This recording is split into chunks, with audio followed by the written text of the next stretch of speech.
Hi, today we are in Mountain View in the Addepar office. Hi Joe, who are you and what do you do? Well, thanks for coming today. I'm Joe Lonsdale. I'm the founder and chairman of Addepar, and I was also probably pretty well known as a co-founder of Palantir before Addepar. Great. Can you elaborate a little bit more on your background? So what did you do before you started Palantir, and then your time at Palantir, and then the founding of Addepar? Sure. So I guess I grew up in this area, and my friends taught me computer science, and I was at Stanford computer science, and I got to work at PayPal while I was here at Stanford. I don't know if you know the PayPal crowd at all, but so that was kind of cool because I got to be kind of a kid and watching a lot of what happened there. And after eBay bought PayPal, one of the jokes, it's not very nice. One of the jokes they make is that it's kind of like the communists coming and taking over, and all the intellectuals flee. I don't know if that's probably the wrong description because I actually really admire Meg, who was running eBay at the time. But there were a lot of people who left to build great companies, and so about 13, 14, 15 really prominent companies that were built out of PayPal at that time, and I feel like I learned a lot about the world from that. And after that, I worked with Peter Thiel and helped him with his family office. He did a lot of venture investing. We built a global macro hedge fund that was pretty. I learned a lot about the world from that. And then he backed Stefan and I to start Palantir. Great. And when did you come up with the business idea for Addepar? We came up with this business idea for Addepar probably just like Palantir kind of came out of like a lot of what happened with 9/11. Addepar in a lot of ways came out of for me what happened after the financial crisis in 2008. And so working with Palantir on a lot of the kind of really big contracts with the banks trying to fix their technology, we realized that just a lot of the way global finance works is frankly is really stupid. And you'd assume, for me it was not shocking that the government technology was really broken because I know why the incentives are bad in government and why governments don't work well with bureaucracies.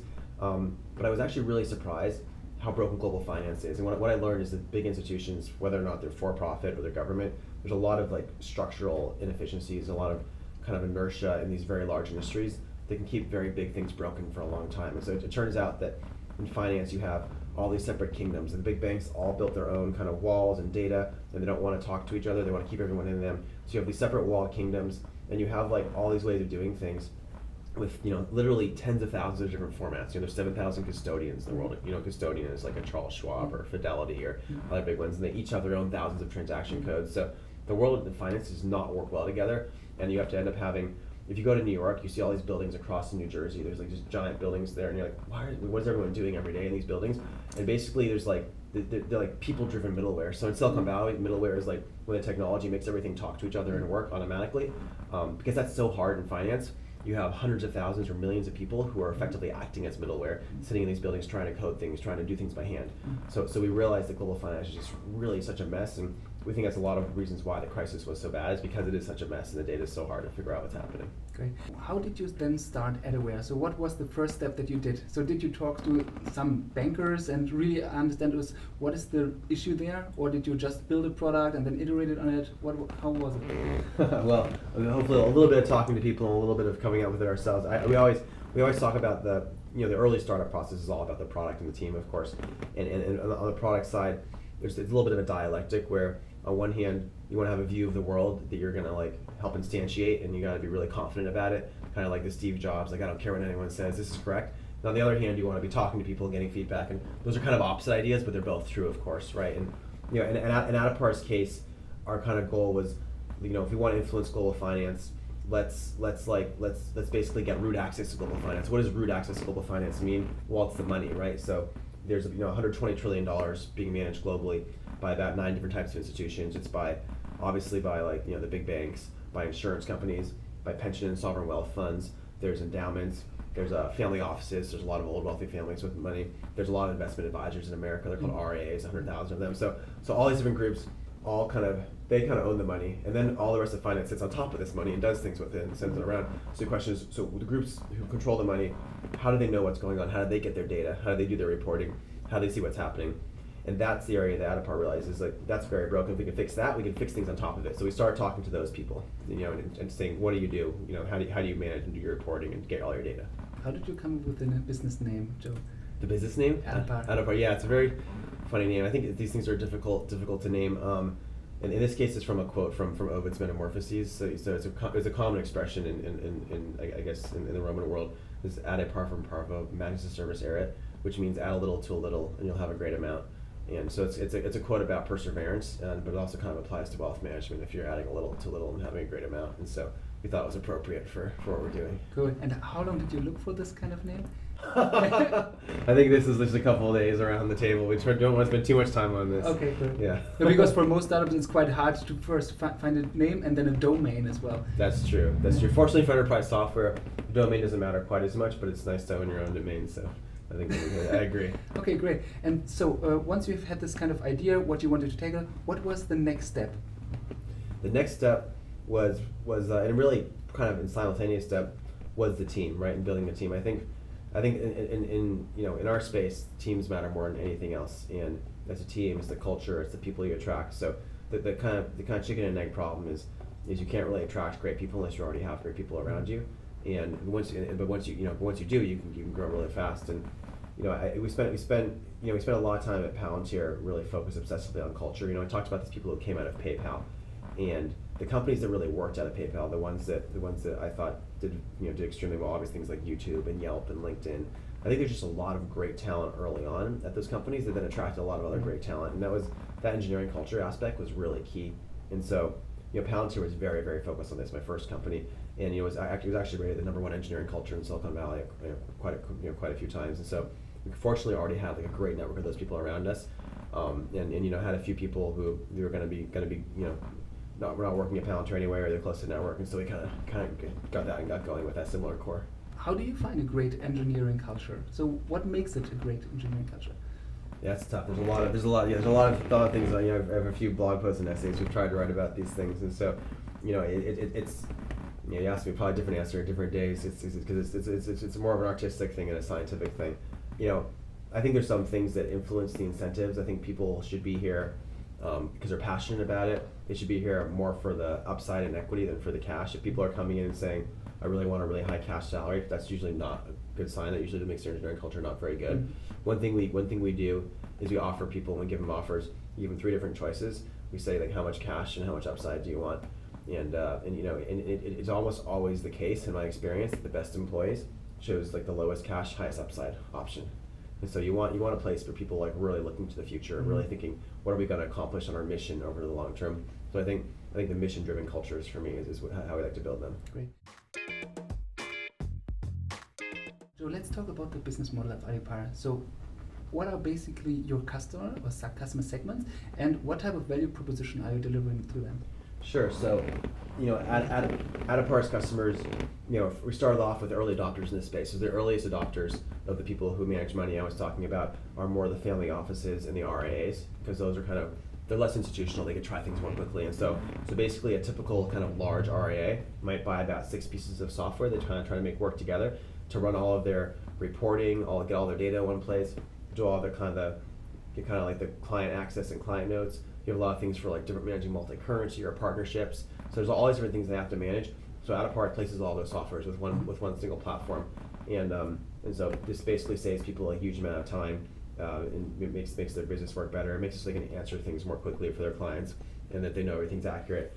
And so that's the first level, is just own that platform, and then the next level above that, which we're starting to figure out, is aside from just running all their performance and reporting and helping them run their business, how can we also help them access all the different types of products and services and teach their clients what works best for them using data, thanks to having the platform.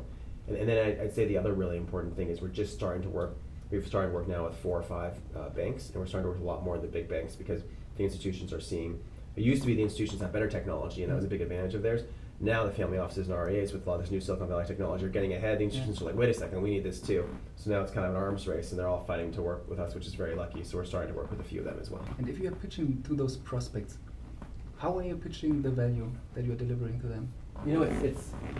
It's interesting, because I think a lot of times the best way is for us not to pitch ourselves, but for them to hear from other people in the community. So you actually want to create and deliver the value and communicate it really well to people, to the point where they're all talking about it, and that way it's better. I think with talking to large institutions, like use governments as an example, it's easier to talk about people you're not selling to now, because you don't want people you're selling to now to think you're talking about them. But for governments, for example, They want something to be new and exciting, Mm-hmm. but they also want to be very safe because they're very nervous, they're very risk averse, because they're a big institution. This person could get fired if they make a bad decision, right? Yeah. So it needs to somehow have a stamp on it that says this is safe, it's okay to buy this, and you do that in a lot of different ways. You do that by having other people using it, do that by having big name advisors and people associated with it, and you can make them comfortable, but at the same time they want it to be new and exciting. So it's kind of funny because again it's another dialectic where they want both, and you have to give that to them somehow. Okay.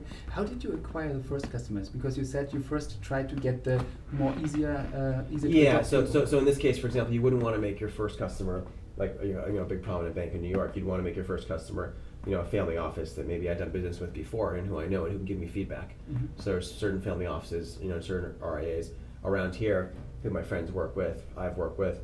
Maybe they've invested in my other companies before. So and so I talk to them and they tell me about their pain points and we iterate. And a big part of the early product design for these companies again comes from that iteration. Of course, you deliver something to them and they say this is great, except we can't use it because of these two reasons. And so you come back as fast as you can in 2 weeks and you say, how about now? Yeah. They say this is wonderful, but then they have these issues. And so you keep iterating, and eventually it gets to the point where they love it. And the key thing also is to be iterating with enough early people, right? Mm-hmm. Because if you're just iterating with one or two, it may be the case that they're very different. Yeah. So you have to make sure you're iterating with a big group of them and kind of use your judgment, like how do we know what the overall market looks like? And it involves talking to a lot of people, building a lot of allies, and hopefully making a lot of people your friends who want you to succeed. So we actually let a lot of them invest as well, because that when they're invested in us, they also want us to succeed more. Right. How long did it take until the product market fit was okay-ish? I think it was okay after about 2.5 or 3 years, and that was longer than we thought. That's one of the lessons from both Palantir and Addepar, and frankly, as an investor in other companies I'm involved in. Enterprise software stuff takes longer than you think it's going to take, which means you're going to need to end up, you need more people, you need more money. Or there's too many resources, there's people and money, and talent and money, and you always need more of both of those than you think, is my experience. Some people, I know there's a story where WhatsApp sold for $19 billion with only not too many people. That's really impressive. I don't know how to do that. I always need lots of people and lots of money to make it work. What have been the major obstacles over the years? Well, that's the main ones, is getting those. So people, Palantir, as you know, is a $20 billion company now, and we're very proud of it. And people don't realize, people probably see it and say, oh, it just probably worked. And there were multiple times in years 2, 3, and 4 where some of our most important people were threatening to leave and were saying they were already looking for new jobs. And this is a company that ultimately worked extremely well. It's been 11 or 12 years now. But it's really hard to keep people's morale up. It's really hard to keep them excited because you have setbacks and people aren't sure they want to stick around. There were a couple times, there's two resources. That was the people side. On the money side, there were a couple times Palantir almost couldn't raise money because it was people said, you guys are crazy. You're trying to fix global intelligence. What are you doing? So, I think even Addepar is doing extremely well right now. I'm really proud of it. But even with Addepar, we have this much bigger vision we're driving towards. But the current product, there's just a lot to get to work first for the big banks, and so there's sometimes it's frustrating. You have 6 or 9 months. It feels like you have to slog through this stuff they need, and everyone wants to be working on the more exciting, bigger things. But you gotta keep the morale up while you're kind of going, taking the troops through the swamp, and you gotta be able to do that sometimes before you get to where you're going. Right. And how are you trying to balance this? Are you putting, for example, some people more on the long-term stuff, or are you putting? Sometimes. This is like the dynamic with So Eric Poirier is a very good CEO. And I'm more sometimes the vision guy, and so I really want to put people on the long-term stuff. But he says, Joe, if we don't have the people doing the short-term stuff, we're not going to get to the long-term. Right. So sometimes I think he's right to make sure, you can have big visions, but you have to have the path work on the way there. So right now we have very important deployments with very big banks and some contracts we're winning there. We have a lot of, we have I think $350 billion on the platform of customers using us. So if we don't make it work really well today, there will be no long term. Right. And so hopefully we can get through the near term goals and start working on the bigger things later. Great. Joe, you have been involved in PayPal, started Palantir, and now Addepar. What have been the major learnings that you can share with other people interested in starting their own company? So just that they minimize their stupid mistakes. That's tough. I think it's an interesting trade-off between having really high energy junior talent and having more senior executives. This is something I'm still learning. I still think that early on in the company, you don't want the really senior executives. There's certain people, for example, who've been head of sales or head of marketing at a big company, and you bring them in the first year or two, that could be really damaging because what they do for a living and what they've done for 20 years is they have a machine and they run the machine, and they know how to do that, but there's no machine to run really early, so you don't want them yet. But the other mistake that I think I've made a few times now is that you have a really great early tech culture. It tends to bias towards being more young because everyone's late at night, hard working, crazy, driving, and then you get to the point where you're starting to have a real sales need and a real marketing need, and like these are parts of the org. And at that point, you should right away hire the adults. You know what I mean. You should right away hire like the person who knows how to run this thing really well, and not try to like figure it out for someone who's never done it before. Because it turns out there are lessons to learn from people who've been doing business for a long time. Because I think a lot of people in startups, they think, oh well, these older people don't know anything, and then we're just gonna like just like run it with our talent. But actually, it's really important to learn from other people around you and who've been through things before, and to bring them in at the right time. What other type of advice can you provide? I guess the other thing that's really worked well for me, I think the reason Palantir and Addepar, and obviously involved in things like OpenGov and others, like I think they work well because of the talent, right? So I think all of us as entrepreneurs, like we probably have big egos and we're overconfident because we're changing the world, but it's not about you changing the world, it's about the team changing the world. And so if you can go out and find someone who's just really, really bright and really hardworking and who you convince to be passionate about the mission, even if that takes you a week and that's all you did that week, that's really valuable because now that person is going to be maybe you think you're so confident you're the smartest, even if that person is half of you, it's worth spending your whole week just getting that person. So people should spend a lot higher percentage of their time recruiting talent than they do. I think that's a really, really important insight that people miss. But yeah, I guess one other thing, similarly, people tend to really want to hoard equity and upside. They say, this is my company, I want to take it all. And people get that equation really wrong because let's say there's like 5 of the most amazing talented people out there in like, you're going to bring them into your company. Let's say you're going to give each of them 3% of your company. The math people get wrong. So if you think I'm going to give these 5 people each 3%, like you feel like, oh, I'm losing 15%, right? It feels like that. But it's actually not what the math is. The math is that ultimately you're going to get 15% less of your own stake. And so you have to think, now I have 5 of the most amazing people. If I was going to make $100 million on this, now I only make $85 million on this. But like those 5 amazing people, they probably make it much more likely that it's worth a lot more, right? So people are always like very, very stingy with equity. They should, Palantir and Addepar and other companies, I think hopefully would try to be generous in giving lots of good equity to get the very best people, and I think that's something that's really important to do. And how did you spend the time in the first 12 months between really operating the company and finding new talent? Yeah, it's a really tough trade-off. So you basically have to.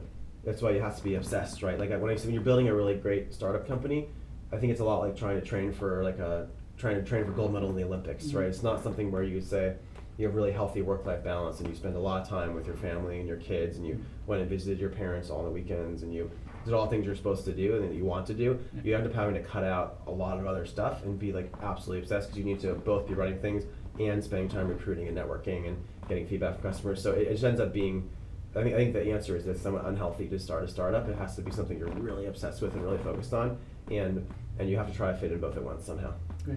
When did you find about your obsession for startups? Well, I think I, from a relatively young age, had a really strong passion to kind of, I wanted to have a revolution when I was 14 years old, right? So I want to change things and fix things, and they see something broken and you want to fix it. And I think maybe that's what some startups are about, is taking something that here's where the world is now, but this is where the world should be, and you kind of have to run as hard as you can and convince everyone to come with you and run in that direction. Joe, besides being the chairman here at Addepar, you're also running a VC fund. So can you tell us about how this came about and what type of investment criteria you have? Sure. So, Palantir had a lot of trouble raising from VCs, and there's some I really respect, but I thought there maybe was a little hole missing for certain type of companies, and a lot of my friends started companies after Palantir, just like PayPal had all these companies come out of it. Palantir's had a lot of companies come out of it. As have my other friends who are entrepreneurs, kind of been building things, and ended up, I think all of us are angel investors in Silicon Valley. It's kind of what you do, right? When you're being lucky to have a little bit of success. So we started investing a lot of them and helping them, and it turned out that I was spending more and more of my time kind of mentoring these new CEOs, helping my friends, and I realized, gosh, this is like, I'm doing this anyway, I probably should find a way to organize it. And so along with a couple friends, we put together a venture capital fund, and we've been really lucky to invest in a lot of great companies. We focus on early growth, we focus on top teams, people owning platforms. Most of what we focus on is something we call smart enterprise, which is, we think it's a new wave of companies that are fixing big industries. The kind of high level view of that is that there's been these 5 waves of company in Silicon Valley. So 100 years ago, you had the radio and TV invented here, and you had all the electronics companies, and then you had like all of the semiconductor companies, right, with the transistor. And then those guys who built those, Fairchild and National and stuff, they started the first venture capitalists, and they invested in the third wave, which is enterprise software. So for the first time, you got computers in all these businesses, and so the guys who'd invented that ability, they started investing in the businesses for how we're going to use the computers. So that's enterprise software. And then you had the networking wave and consumer wave. And most people around the world, when they think of technology and starting a company, they think of that fifth wave. They think of consumer wave, because that's where most of the money has been made, right? It's Google and Twitter and Facebook and Amazon. The last 20 years anyway, that's where most of the money is made. The money was made other years was made in other places. Yeah. I still think consumer is important, and we still do some consumer platforms, but we think the vast majority of the important platforms coming up the next 10 or 20 years are going to be about fixing big industries. So it's more, I'm biased because it's more like Palantir and Addepar stuff, right? But I think, so a lot of my friends are building many more companies that are these types of platforms, and that's kind of more my focus is helping great teams, fix big industries. Great. Joel, thank you so much for sharing your knowledge. Thank you. It was a pleasure. Appreciate it. Okay. Cheers. Awesome.